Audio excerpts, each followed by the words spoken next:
You're listening to the Fairways People podcast, where we share inspiring stories, meaningful conversations, and the voices behind our charity.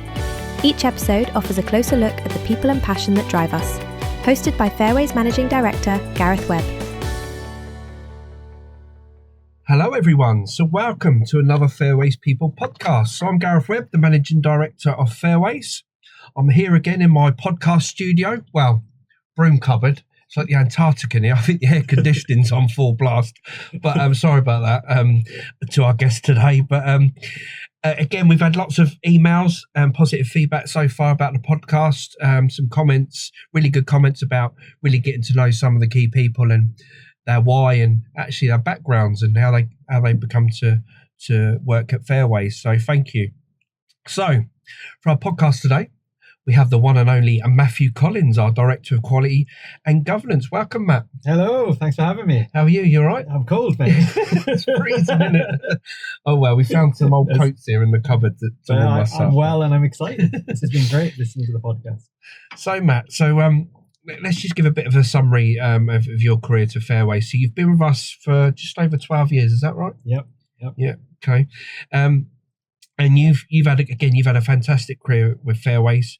You've had a variety of different roles. You started out as a supervisor and social worker in fostering. Yep.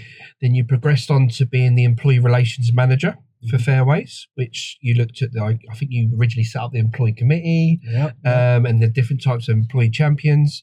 Then you sort of went on from there to went over to be the registered manager for one of our children's homes. Yep. Then you was promoted to Deputy Director of Quality Assurance, Quality Improvement and some governance functions. Correct. And then you successfully secured the role of Director of Quality and Governance from around 2021, possibly. You've done your homework well. I have a little bit. Yeah. And you're part of the operations board. You're now a full member of the executive committee, look to the governance of the charity. And your department consists of oversight of safeguarding, health and safety, quality assurance, quality improvement, also the oversight of policies and procedures, and also third party contracts. Real variety of areas there and functions that you support. You also currently oversee the therapeutic hub. Yep. And also the operational support team. Yep. And until more recently, you were overseeing the placements team, but now they've moved across under the finance department. Yeah. So that's a pretty large and diverse range of services, central support services. Keeps me on my toes. It does. Good fun. Yeah. So we're going to that in a bit more detail as we go through the podcast. You're also a qualified social worker. Yep. You've completed loads of different courses and accreditations. I know you love your own personal development and completing and looking at how you can enhance your knowledge and skills. I guess the most significant course that you not so long ago completed was your MBA. Yep. Which is a real success. So well done. Thank you. So going back to some of the key functions then, which are crucial, I would say, in terms of our governance oversight and to ensure that we are compliant across a number of fields, not just Ofsted, etc., but also the overall charity policies and procedures. So you oversee some real key functions. But before we get to that, let's start from the beginning. Like I always do, I'd like to know a little bit about our guest's childhood, where they grew up, and a little bit about sort of life when you was younger. So over to you, Matt. Talk to me about your childhood. Well, thank you very much. And thanks for having me. Born in Germany. So my dad was in the RAF. So it was RAF Hospital, Germany, which is always interesting when you say, where were you born, Germany? And it was on my driving license for a while, West Wegberg. Is that why you got a funny accent? That's exactly. I have a this in Deutsch. Yes, father, mit Mom. So born in Germany, but basically back to Wales when I was about 2, and grew up in South Wales. So this is, imagine a seaside town, sand dunes, countryside. So that was the sort of how I grew up, mainly with my mum. My dad was in a different town, but local as well. But then with the RAF, he was out and about doing things. So grew up there in Wales. This was a really happy childhood. I think just to set the scene of it was the sort of I'm gonna see my mate Max. Let's go. I'll knock on Max's house. You walk about an hour and a half to Max's house. and he's not in. And you go, all right, go on then. So that, but yeah, really, so countryside, and I kind of reflect on that now, living in the city, about where my boy's growing up, and then he'll get in more trouble because I could throw rocks around and not smash windows; they would just hit a tree. So, but yeah, great childhood. Things like, we'd cycle again miles to a local town in Ferryside. You could sneak into the swimming pool for free there because they think you're a kid of someone on the caravan park. So just little adventures like that.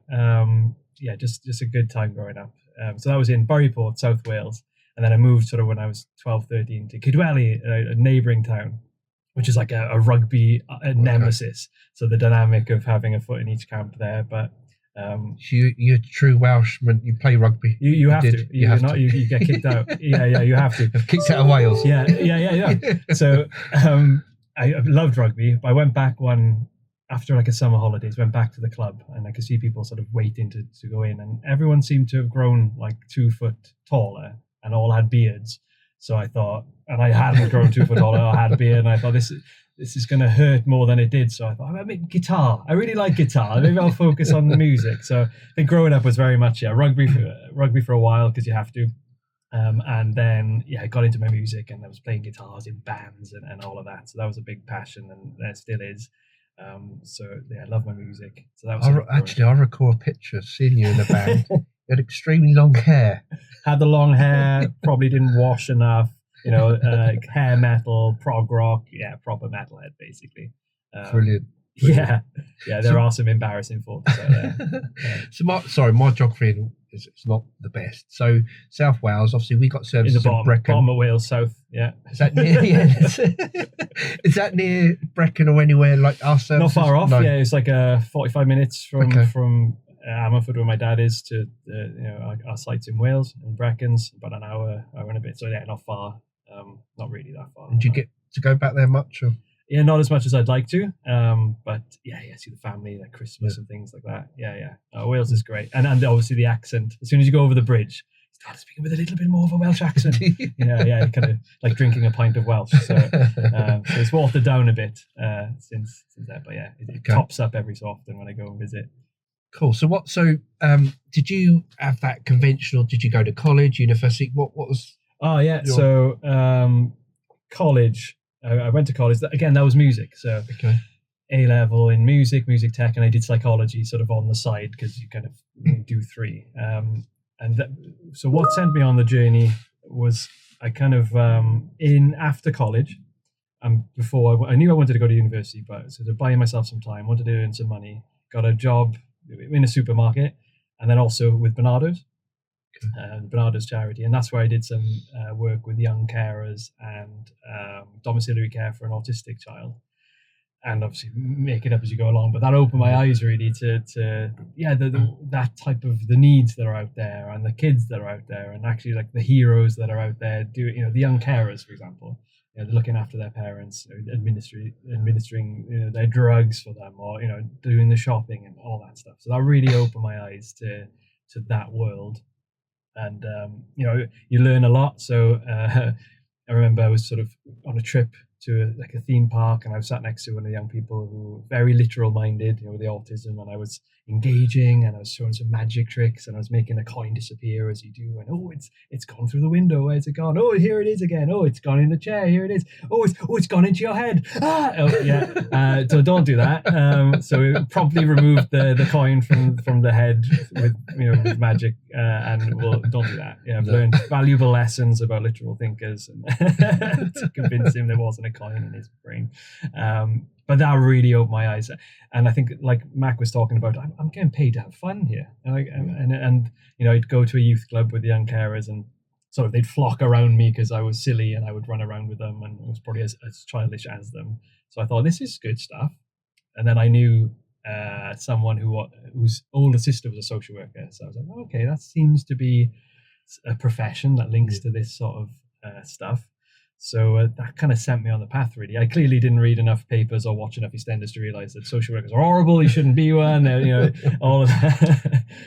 But no, that really sort of ticked the boxes for me. So that sort of sent me down to Southampton University, where I got the degree. So you because you really, I know you know, a passion of yours is music. You was passionate about music, but you sort of fell into sort of working with Bernardo's and sort of young people with autism and stuff. But what made you then, I guess, choose social work, as a, because you're so passionate about music, but what social work? So one with the music, it's such a passion and a hobby, but not a career. So that sort of, I just didn't want to necessarily do that as a job. To take the fun out of it, really. It was more about just playing in bands with my mates. But because we could play decently well, we could kind of scrape our way through a music qualification. Literally, I remember you do observations. They'd have someone, and they're all classically trained pianists or violinists, and that's with long hair metalheads in this course.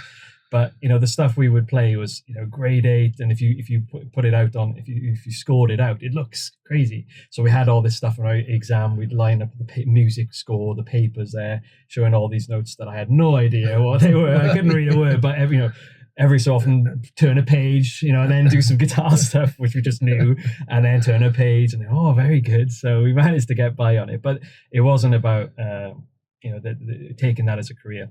So I was kind of just open to anything, and I've always been a bit like that. If a door opens, and it just followed that path. And honestly, I didn't know much about social work until I started to look at it, and I sensed the social side of it, the impact on society, and combining sort of what seems to be good work, noble things to do, plus these skills of building relationships and making those connections. I thought, maybe there's a thing here, and so I kind of was a bit blind going into it, but I felt it seemed right. And that's what took me there. And I remember driving up to Southampton for the interview, and from the little town in Wales to the big lights of Southampton. But me and my mate Hank came up, and we were all going to town, and we went into Marlins, like the shopping centre. Marlins. Yeah. Oh, blown away. Oh, and then the next thing we realised there's like Wesky. It was just like 3 times bigger. We were happy with Marlins sold it to me, and then so that it was sort of just following momentum, really. Yeah. Then it was a couple of 3-year degree, and then into the looked after children's team in Southampton. That's where the first social work job kicked off. Oh wow! So you. Excuse me. So you went to Southampton University, qualified as a social worker, and then you got your first role with the Southampton local authority. Yes. And then looked after children's team. Yeah. Okay. So how was that? How? You're young out of university, so if I think back now, it was a deep end. You kind of go into these cases. There's 30 odd, cases. And you're kind of working it out, and the training is there, the team were there, but it was definitely a baptism of fire, working out how it works, but again, just building those connections with the young people, and just amazing, really. But stressful work, but really rewarding work. I remember our paths crossed when you was a social worker with Southampton University, for a young person that lived at one of our children's homes and attended one of our schools. I think I was a behaviour support coordinator at the time, but I remember we was in a child care review meeting, and you were a local authority social. I can remember the young person, obviously I won't say their name, but I'm sure you can remember as well. But I was obviously super professional. And really But no, actually you were exceptionally good social worker. You, like all professionals, you come across professionals, some that you find just align with what we do and are passionate about looking after young people, and that really come through with you. I remember that. And then I guess from there, how did Fairways come about then? Well, it was that. So it was visiting that children's home where one of the young people that I supported as social worker was living. And so that was my first connection, really, with Fairways. And did we try and poach you, or did you just come across? No, good. No. But again, like you said, there was, when you have that alignment, the values, the sort of the way that team and the organisation was supporting the young person, and actually turning up to network meetings and contributing and knowing the young person really well, and it was like, this is good stuff. This is a good place. And then it was probably quite a bit of time then before I circled back. But that was when supervising social worker job was advertised for the fostering team, and I thought, I know Fairways, and it's Southampton, and let's do this. And and that's when I joined. That's when you took the leap. 2012, I think it was. Is it 2012? Yeah. Yeah. Nearly 13 years, just over 12 years ago. Yeah. That's when you took the leap of faith. Then you come over. Yes, which was framed as the dark side. Then because obviously Fairways has been on a journey from a private company to the charity, but the values are always there, and the intention was always there, and it was really interesting to go to the other side, for lack of a better word, and again, it's just people trying to do the best for the young people. Absolutely. So let's just touch on some of them roles then, because you have had various roles and responsibilities at Fairway. So you joined as a supervisor and social worker with fostering team. Yep. Just talk me briefly, what's that role entail? Yes, so you help support a number of foster carers who are doing their best to support young people who live with them. So you're supervising, you're building relationships with the family, their children, the foster children, supporting the networks, advocating and contributing to the professional network discussions, the what we call the LAC reviews or the CLAR reviews, advocating for education, and so just supporting that, but very much trying to the work the foster carers do is it can be really stressful, like we know, and trauma transference, and managing that in your own home with your own dynamics and your own children, and so it's like really helping them through that and helping them to sort of be their best self. Yeah. So you was there for a period of time. Yes. And then you you stepped into an employee relations manager role. So how did that come about? No idea. No, it was sort of a hybrid. I sort of did that alongside the supervising social worker for a while, and that sort of grew. I think it's just an opportunity. We knew that we wanted to do more in bridging that connection between employees and Fairways, and making it a really good place to work. And it was just picking up some of those projects, and that sort of built momentum. So that was things like you mentioned, really establishing the employee committee, which has absolutely grown legs, and it's really sort of evolved since then. Employee awards sort of were born there, which we have the Christmas parties. Those awards are brilliant. Staff surveys. We even did team building days. Fairways Fest was basically born around that time, and that's again just a different level now. We had a post-16 youth council that we sort of launched there. And we had employee champions and health mentors. So myself and a few others that I supervised would link up with staff who may be going through health issues or grievance issues or anything, really, just to be there and support them through it, independently from the process. The main thing was the potholes of Manor Farm. I think that was dealing with that as well. I think that still comes up.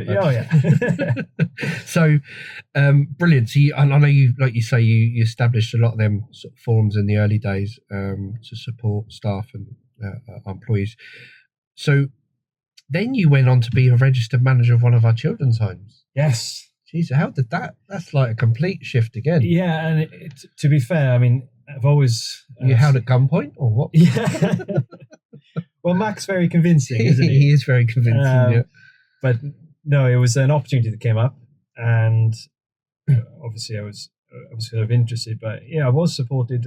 Mac during the employee relations manager role sort of line managed me directly on that side of things, and he just said this would be really good for you. You would learn a lot, and it would hopefully obviously support the team and the service, but he felt that that would just be good. So thinking of supporting me in my career, so that sort of that did it for me. I thought, this would be a great chance to sort of apply some of the things, and to learn. You learn so much. That was a real learning curve. I think.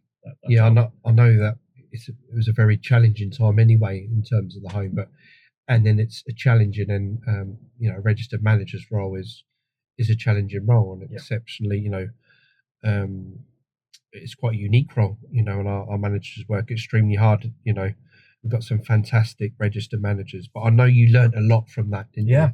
And more than anything, I think it's my own growth, but just the understanding and empathy of that type of, just the work that happens there, and often the rock and a hard place management can be, never enough time. You got your staff doing their best, young people doing struggling, and how you manage that, and trying to role model, but you also got to sort that Ofsted, and just you're stretched, and it's a lot of different angles to think about, from team leadership to being regulatory compliant, building relationships with the network, advocate, so much there.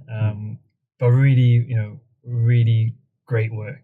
Really enjoyable, but yeah, definitely stressful times, and I definitely I've experienced the Ofsted turn up. Your heart sinks. You go, no, and so having that experience as well, and going through things like that just adds that empathy. So when we work with teams today and managers today that are juggling those sort of challenges, like, it just helps. I think that I understand. It always helps, and I think from my experience, if you've done them sort of roles, and what they say, you walked in them shoes for a period of time, it helps you at a high level to understand when you make decisions about what them services, what them managers, have to sort of, work through. So.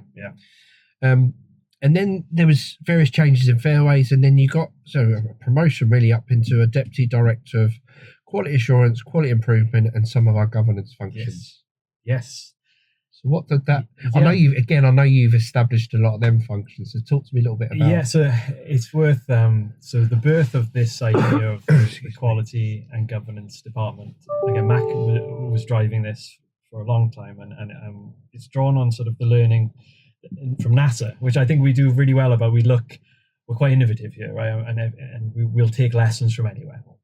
And there was a situation in NASA where you had the Challenger disaster, and then later the Columbia disaster, where basically these rocket ships. Why am I talking about rocket ships, you'd ask? But these rocket ships blew up, and astronauts, 7 astronauts died in the Challenger. This was back in 1986. But then, basically, 17 years later, it happened again. And the learning being, it's a special case because in NASA, they record everything and they got transcripts of everything. So this is why it's a particular sort of powerful case where they could really look at this, and they realized this disaster happened and people died.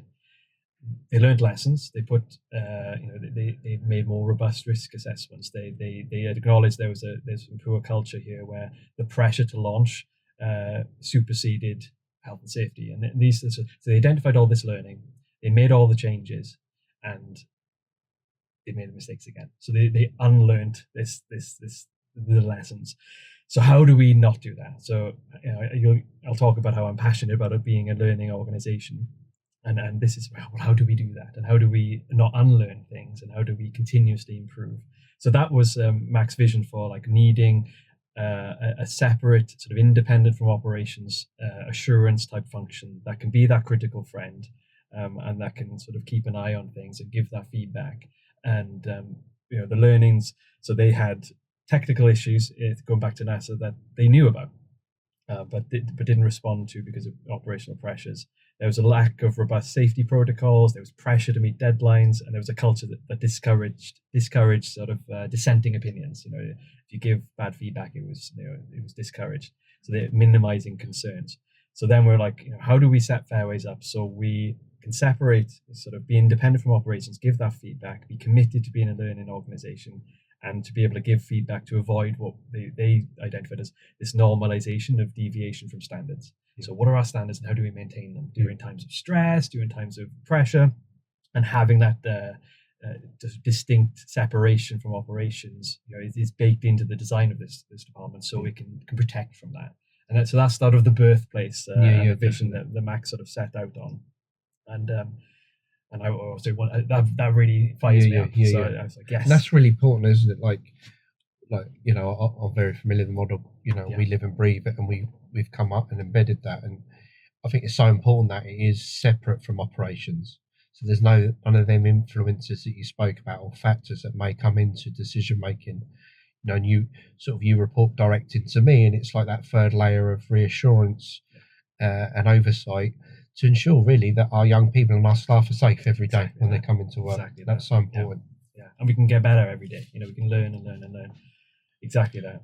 But the areas of that sort of have evolved then, which might take you so from the deputy director to then the data director. I think strategy, governance, that assurance, and therapeutic support services are sort of the main areas that I look after. Yeah. And you're right. That moved on to you to then securing a role as the director of quality and governance. Yeah. Like I say, you have embedded some amazing systems that support us in terms of our governance and oversight. So let's let's just talk about some of them key functions then for the staff of Fairways to sort of understand really the significance of them. So look, for example, we got safeguarding. We know safeguarding is extremely important. We know that everyone's got responsibility for that, as well as the management team and the registered managers and the regulators. But also then we've got this third line of defence, which is what you guys do, which I feel makes us even more robust. So talk to me a little bit about what your team does for safeguarding. Yeah, so if we zoom out first, I think it's sort of governance. So how do we ensure there's an effective system of governance, the right people having the right information at the right time? So having clear frameworks and forums to do that, and then safeguarding is a clear, really important part of that. So we've got our designated supporting safeguarding officer function, a DSO and deputy DSO that absolutely support that. So they're alongside managers, understanding the current risks, and just be in that space to discuss those. But they're subject matter experts in their own rights, and they can contribute towards in network discussions, in risk planning. But again, they have less operational skin in the game, so they can challenge, they can sort of be objective in what's going on, and as we say, stay on the balcony.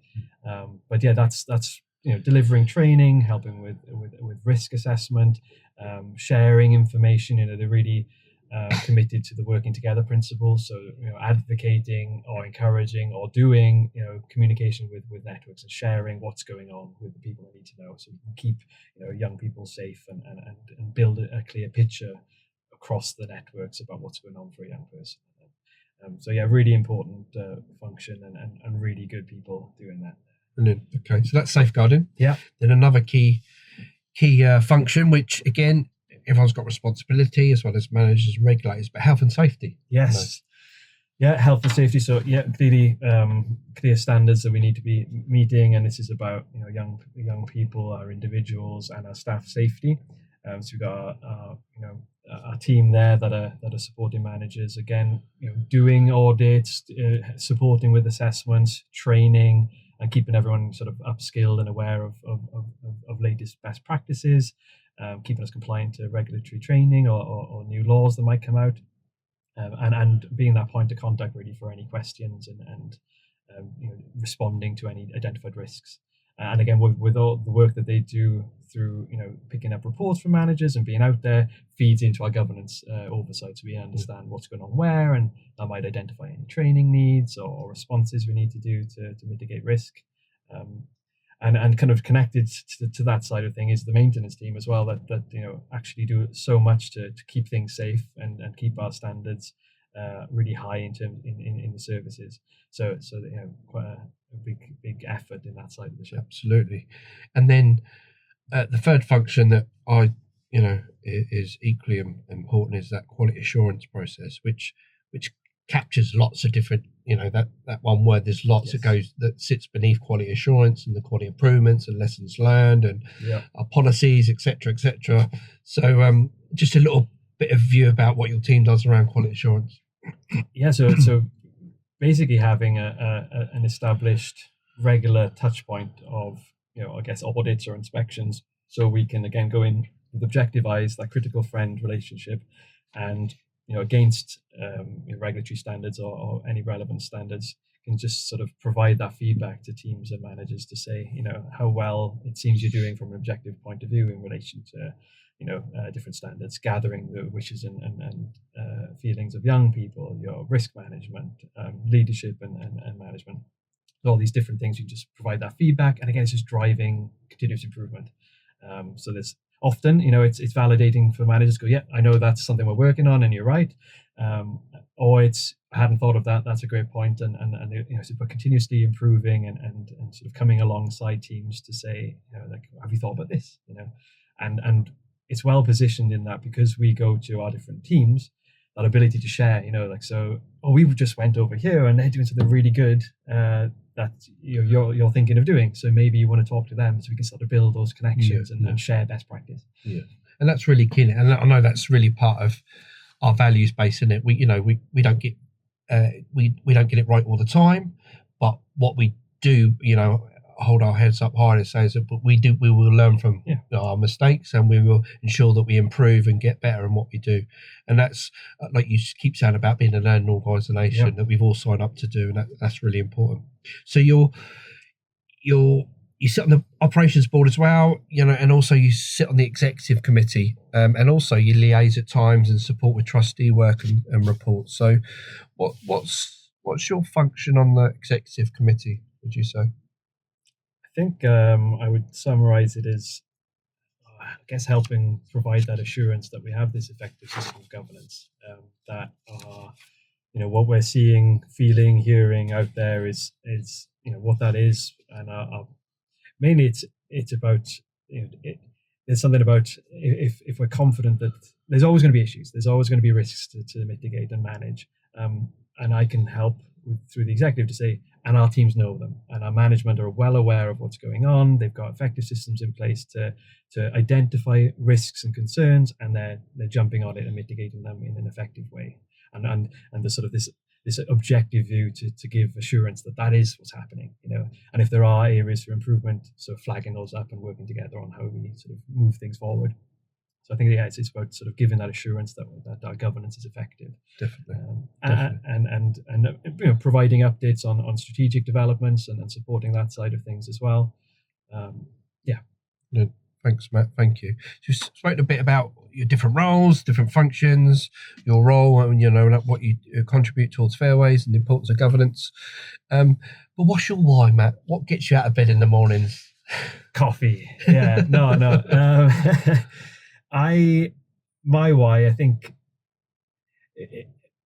for me, I think it's grown over time. So I really get excited about how do we turn inspiring vision into reality.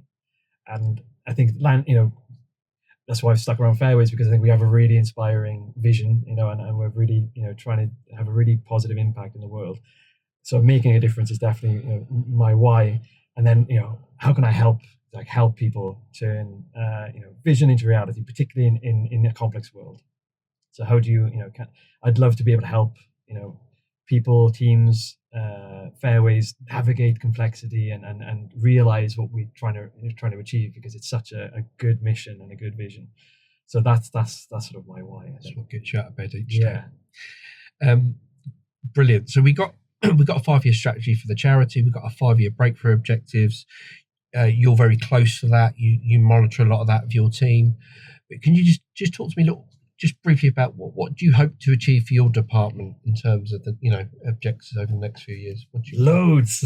Yeah. I mean, because we can always improve and develop. So I think some of the key headlines for me, it's continue to integrate the way we do strategy, the way we how do we turn our longer term goals into sort of daily, weekly progress, and how do we connect that to our teams, and so we're all playing our part in strategy, and a lot that's already happening, but that's great. I think for the list of teams that you mentioned, how do we work together even better? So quality assurance, quality improvement, safeguarding, all these sort of functions. Can we unlock that cross-functional collaboration? Can we make sure, or can we avoid any silo working and really build that connection? So, for example, the hub team, they're a multidisciplinary team, and there's magic in bringing those brains together, different professionals thinking about the same issue as a group. So I think tapping into that across the department and really pulling them together as a function, that's another sort of focus. And then actually, the strategic goals we have, can we better measure and understand the impact and outcomes we have for young people?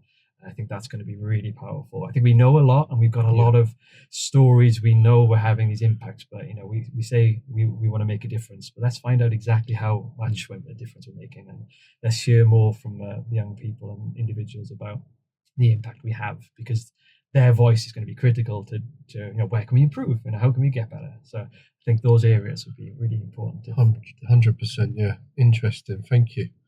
And in Fairways, we talk a lot about our Fairways values and playing your part, and our key values such as professional, accepting, transparent, and reflective.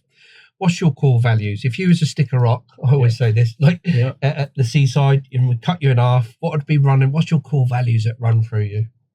Yeah, it's really interesting to pause and reflect on those, isn't it? Because you can kind of when I thought about it, I think definitely there's something about I really value making or trying to have a meaningful impact, and creating positive change.